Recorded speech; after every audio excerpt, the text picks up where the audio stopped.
Yo. You big yellow bastard! Where'd you get your sleep? Jesus Christ. One gather, two alley. This is the Dave Duke podcast. We're back, baby. God even knows what episode of this is of the Dave Duke podcast. I believe it is episode 20, and after a hiatus of a few weeks, here we are again. Let's get tucked into bovril and vegetable soup as winter is coming. Yes, the summer is over. Let it go. It's been a shit one.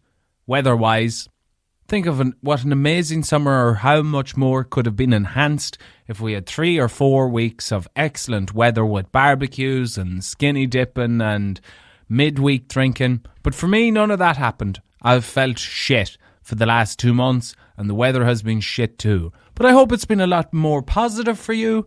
Maybe you went on holidays, maybe you went to Cancun in Mexico, or Medjugorje in France. Is that where Medjugorje is? Fact check on that, please. Lourdes is in France. Is Medjugorje in Spain? Hey Alexa, where the fuck is Medjugorje? I don't want to go anyways. So hi, I'm Dave Duke. This is what I believe to be episode 20 of the Dave Duke podcast. And in the last episode, I absolutely depressed the whole of you by telling you how ill I was and how unwell I felt and how shit I am and my whole medical history. Misery, misery, misery. It was misery all the way. Misery from A to Z, and not a chink of light. I was feeling very sorry for myself. If I'm honest with you, I've been borderline depressed for the last couple of months. I've felt so fucking shit. Burnt out, sad, no motivation, trying to work and work and work. I had to work doubly hard for half the productivity. Do you ever have one of those days? Everything comes to you. You get it right. You clear all your paperwork and the calls and emails and whatever you have to do, it's done. It's out of the way. Great job. Feels like a breeze. And then on another day, you could have the exact same tasks, the exact same workload, but the flow isn't there. It just doesn't happen. I've had over 2 months of just it's not happening. It's just not happening. I've done some amazing things and gigs and achievements, yada, yada, yada. It hasn't been happening. So I will recap you on what I promised I would do in the last episode till now. But let's take a journey from where we were to where I went to what's been happening. So the August bank holiday weekend, spent it in a place called Downings in Donegal. It is one of my favourite places in the world. And people ask me why. Number one, it has to be the people. How friendly they are, how receptive they are, how welcoming they were to me when I started gigging there. And when I showed them a bit of love, they showed much love back to me. So I've had this really lovely relationship with Downings over the years. Had a house rented, and me and a few of the lads from iRadio and from home went and had a bloody good time. And I done 2 of the best gigs I ever done this year, in all the years, Saturday and Sunday, in rammed nightclubs. Same nightclub, but they were rammed both the nights. And people were that desperate to get into the nightclub that they were climbing the railings of the smoking area. So many people so that they got grease to try and stop people climbing the railings. They greased up the bars like monkeys. They climbed them and got into the nightclub. Just pure chaotic fucking energy. Chaos. I thrive in it. It is probably when I am at my happiest, when I'm prepared, when I have a drink in my hand and there's utter chaos around me. I enjoy that. I did have the protective barrier of a DJ box though. So shout out to the people of Downings. So remember in the last podcast, if you listened to it, recap, I was complaining about how sick I was and I needed a break and needed some downtime and I was going to be off for the week and I was taking a few weeks off the podcast. So that was that week into Downings, Monday, violently ill. Violently. The illest I've been all year was post me talking about being ill for the past fucking how long knows.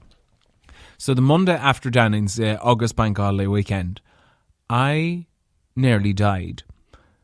I got into a fit of vomiting that left me on the floor at one point, unable to lift my head, otherwise I was going to pass out. So Monday was that. Tuesday was spent entirely in bed, hardly able to move with my ribs that sore from getting sick. Wednesday, check out of the house, make it home to Leitrim. Thursday, coming right again a little bit. Friday, straight into a gig, which was almost a disaster because I turned up at this underage gig. I had told them that I needed a PA, basically speakers and lights, and they had forgot. So I turned up to a teenage gig with my decks and no speakers whatsoever. Not even a JBL Bluetooth speaker. Zero. Luckily, there was a guy on hand. He was able to sort me out, but a lot of panic and a lot of stress. Saturday, had another gig. Wasn't a fucking good one at all. 100 people. Thank you to those who showed up, but it was a bit of a fucking shit show. Bit of a disappointment, but that's the way nightclubs are, unfortunately, going at the moment. It is so difficult to get people into them, and that could be an episode further down the line about the state of the Irish nightclub, what needs to be done, what could be done, is there anything to be done, and potentially your opinion on it. When is the last time you've been in a nightclub? Answers on a postcard, please. So that was my week done and dusted off the radio, back on air on that Monday, last Monday, and I took a bit of a cold. So literally since we spoke last, I had 1 day of normality. It was the Saturday, 2 Saturdays ago, and I felt good for half the day, and then it went downhill again. And I've been dealing with the repercussions of that. And last night I took Eputex. It's lovely tasty stuff to shift mucus off your chest. I took it a little bit too late before going to bed, and I almost fucking died. Died. As I took into a fit of coughing. And if you go to Instagram at This Is iRadio, you will... Actually, no. Where will I put this? I feel we need a private link for stuff for the podcast people. Actually, you know what? I will put the photo. You've already seen the photo. It has only occurred to me now that I can make the photo of this podcast the photo I'm talking about. That's what I look like after an awful fit of coughing. I couldn't stop. It went on for about 45 minutes. And eventually my throat was like, we've given them enough, lads. Let them go. Let them off the rope. Ayo. Ayo. Got some Manuka honey into me and went back to sleep. Woke up then this morning and was nominated for an IMRO Radio Award. Fucking A1, mate. That's actually the category number. A1. Music Show of the Year. Basically, it's general music program, so there's loads of categories. Seven Fionnuala nominated for the third year in a row. I don't know. Has it been done much before? Dermot and Dave are there. Of course they are, even though Dermot has now retired to go focus on meditation full time. What I'm trying to say is that it's no small deal. I'm very proud of it. We won the award last year. We came second 2 years ago. What will we do this year? Win or lose, we're on the booze. So that is you almost completely up to date with the last few weeks. But I haven't told you about my doctor visit. Doctor, it's Dave Duke. Please look at me. Don't make me puke. I promised you, and I promised myself, that I would go to a doctor and be looked at and be checked out. And that turned out to be last Wednesday, on the day that we were informed that Bauer Media have bought iRadio. Both of these things happened on the same morning. It was a weird one. For reasons that I can't even tell you about, other than courtesy and confidentiality, and just being a sound lad, I won't be talking about iRadio being bought by another company, because there are still things to be ironed out. It's not finalised, and it's fair on nobody, nor on my colleagues, to talk about my thoughts on that. So yes, I am noting that has happened, but I cannot speak with you about that. Other than telling you this was going on while I was in a doctor's surgery, going to be looked at and be checked at. And I went into my doctor. He was my childhood doctor. And he asked, "What can I do for you?" And I just started telling him how shit I have felt for the last 2 months. From feeling burnt out, to fatigued, to a twitch in my eye, to feeling not hopeless, but uninterested in stuff. I just told him that I was being battered from pillar to post, to day to day, to night to night, to morning, just filing fucking shit. And he told me that, you know what? There's probably nothing wrong with you. You're probably just in a bad run of it. Come on, doctor. This is costing me money. Don't be telling me stuff that I already told myself many times over that I'm just going through a bad run of it. Take those bloods and let's find out. But what my doctor was telling me was that from his experience and from what they've seen in the doctor's surgery is that people are just getting a lot sicker a lot more often since COVID, because our immune systems and we were away from people for so long. But how did this not happen last year and it's happening this year is a question that still has not been answered. But he was giving me some anecdotal figures that when the initial lockdowns came in 2020, that their doctor's surgery, their practice had never been quieter. They were all sitting around in their own individual rooms, twiddling their fucking thumbs because nobody was coming near them. Chest infections, flus, colds, viruses, transmitted infections, essentially were eradicated, eliminated. Nobody was getting them because nobody was fucking near anybody else. So they were there going, dee-dee-dee-dee-doo, is anybody going to ring us at all? Now, I'm not stupid, nor is the doctor. Of course, there are non-transmitted diseases, long-term diseases, cancer, MS, etc. I'm no medical doctor, but you know what I mean. These things, unfortunately, were also undiagnosed. But he said colds and flus and stuff that we would have built up an immunity to and be used to all the time, we'd lost all that and now we're relearning again. The healthiest I ever was from mid-2020 when I started eating a little bit right and walking and exercising. I was healthy from like mid-2020 all the way till I got COVID at the start of 2022. And since then, it has been an uphill struggle to maintain healthiness. 2022 was grand, got the COVID, got over it, got a chest infection. It was worse than COVID, had a couple of other ailments. Christmas was fucking shit, but this year has been worse again.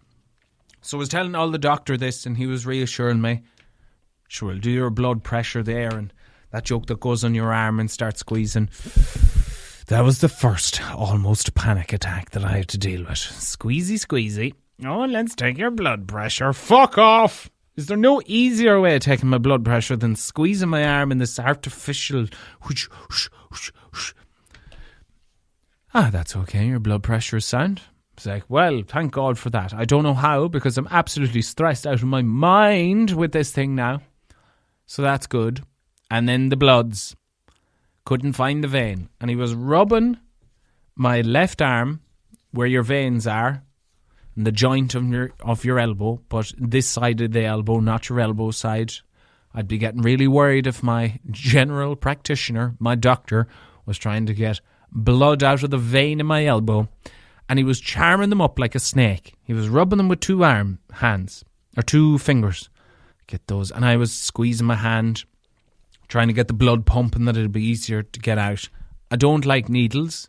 He done the worst thing he possibly could have done. For anyone else, this probably worked, but for me, he done a countdown. 3, 2, 1. The pain wasn't it. It was just knowing that there was blood coming out of me and there was a needle in my arm. And it was being extracted. I had to fight so hard not to pass out. I fought and fought and fought with my body not to pass out. Every gigabyte of my brain was shouting, let's go sleepy time. Sleepy time. There's a needle in her arm. Let's go fucking sleepy time. But I tapped it out. When I am very close to a panic attack, which thankfully isn't as often as I might perceive from being open and honest about my mental health on this podcast, I tap it out. And I fucking tapped out. Tap. Got over it. He took the vials of blood, labelled them, and asked me other supplementary questions when I was in the doctors. Are you at a heightened risk of HIV or AIDS? No, doctor.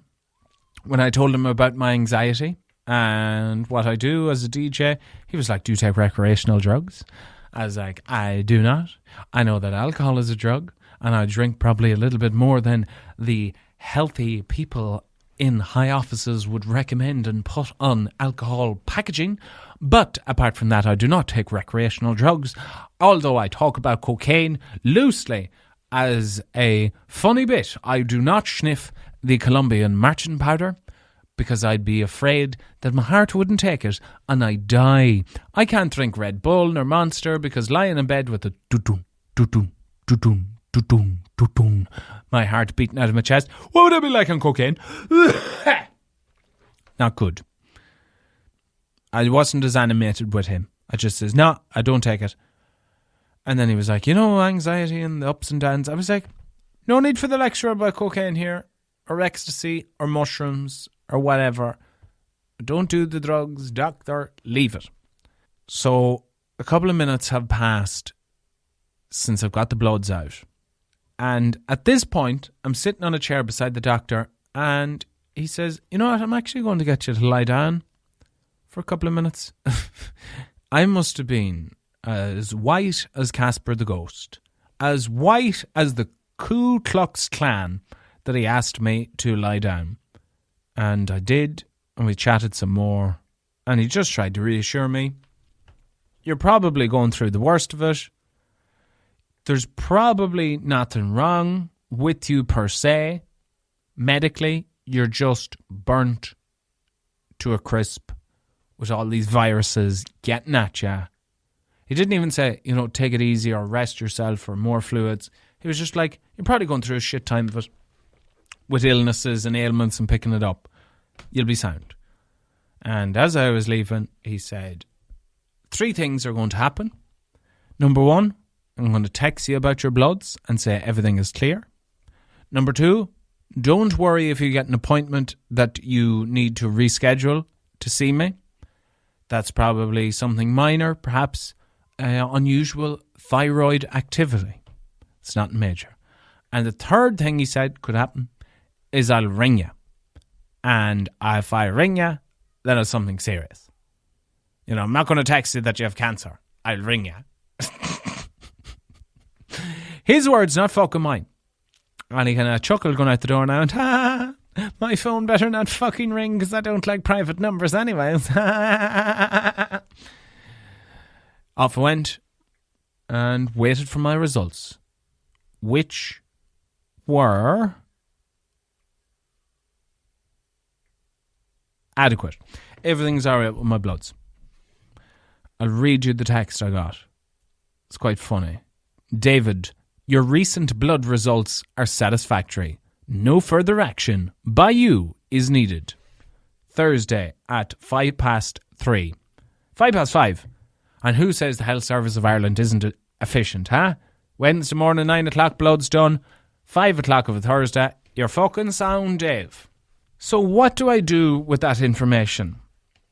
I don't know. I'm a bit relieved. My blood pressure's sound, my bloods are sound. Here was me thinking there was something phenomenally wrong with me. I was that sick for so long. But it turns out I'm just going through a bad fucking patch. And I hope I'm out on the other side. As I was chatting to someone today, I feel better today. I feel as good today as I have felt for the last 2 months. And there's a lot to be said for that. Your health truly is your wealth. Like, you don't realise how appreciative you should be of being sound and healthy until you're sick. And then you're like, oh, all I can think of is all the other times I felt wonderful and energetic and great. But sometimes you need to be in the absolute doldrums of depression and self-pity and loathing to appreciate the good times. So currently, health updates on this podcast, episode 20 of the Dave Duke podcast, is that I am still dealing with the after effects of a bit of a head cold that travelled down into my chest. But overall, energy levels are well up. My mood is well up. My drinking is well down.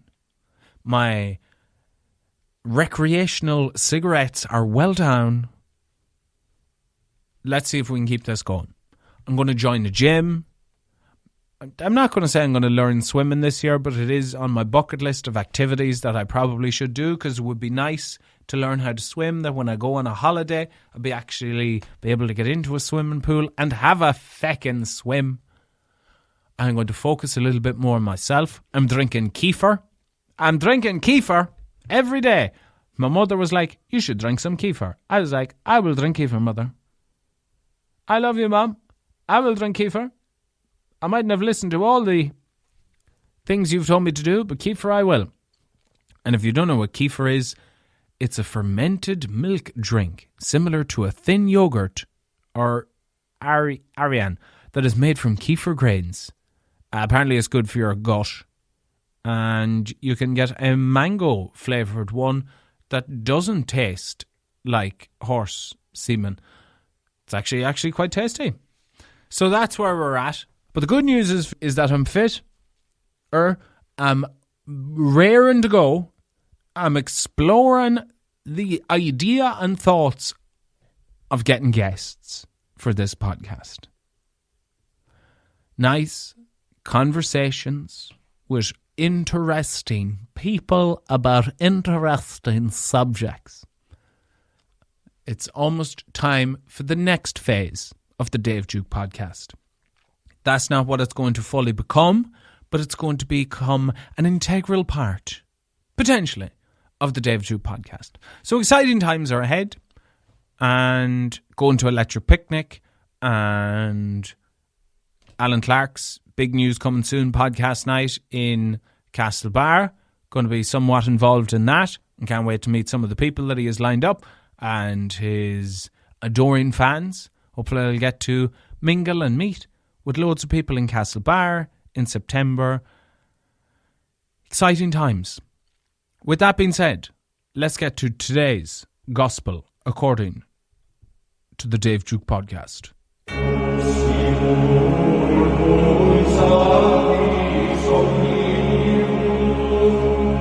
Today's Gospel is going to be succinct and short and to the point. If you are about to tell someone that they look tired, shut your fucking mouth.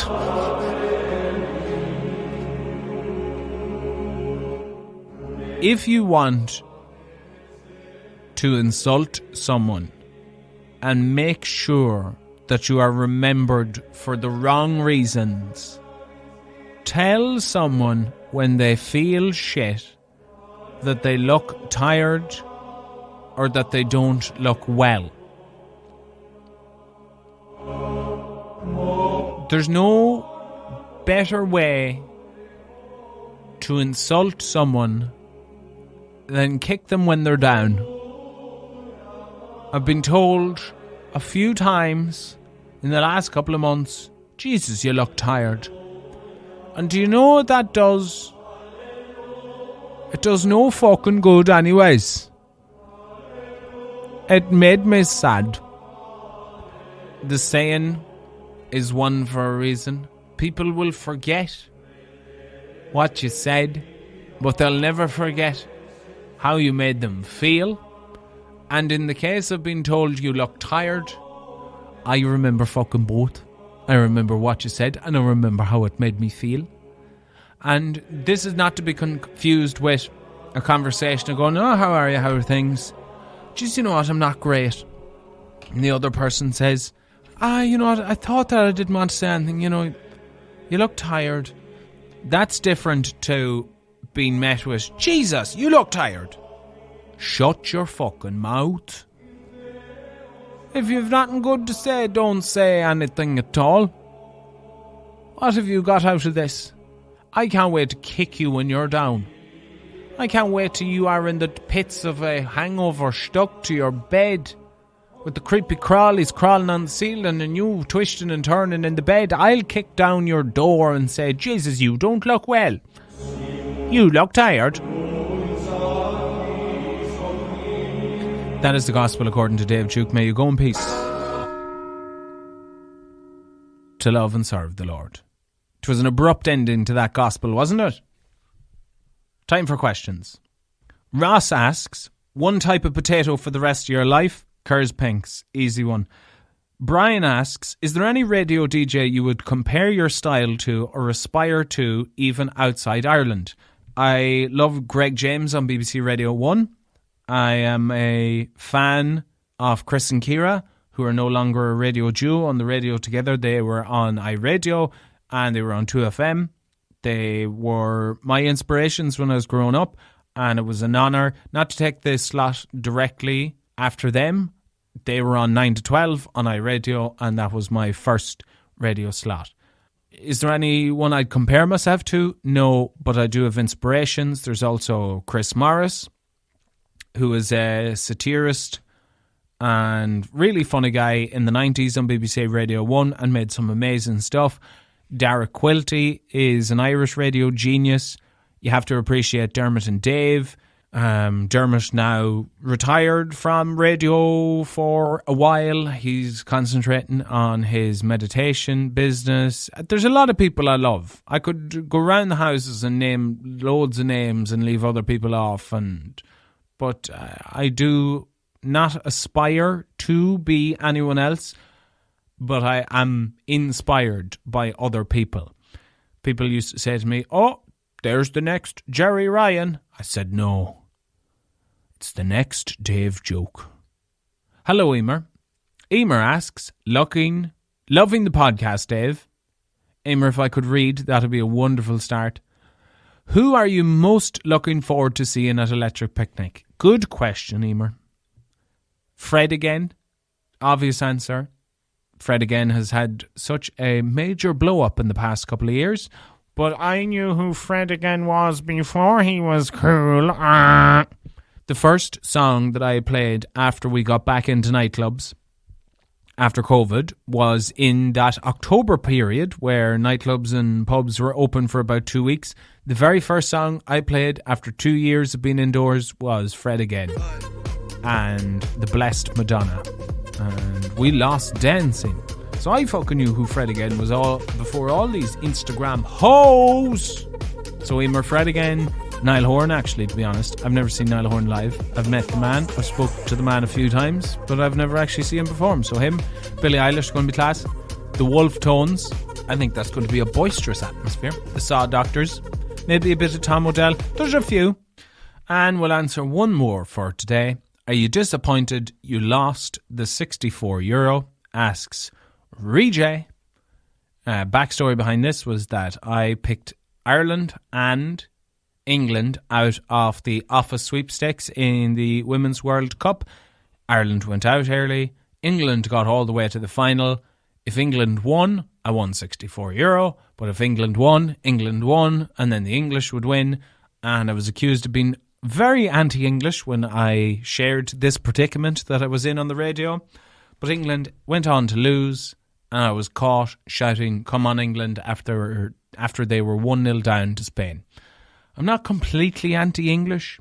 I just love taking the fucking piss out of England. And with that being said, thank you for rejoining the Dave Duke podcast. Maybe this is your first episode. I'm glad that I am on the mend. I don't take it for granted. I'm being very wary. But we're back, baby. We're exploring different avenues. And we will talk to you ASAP. Take it, Savage. handy.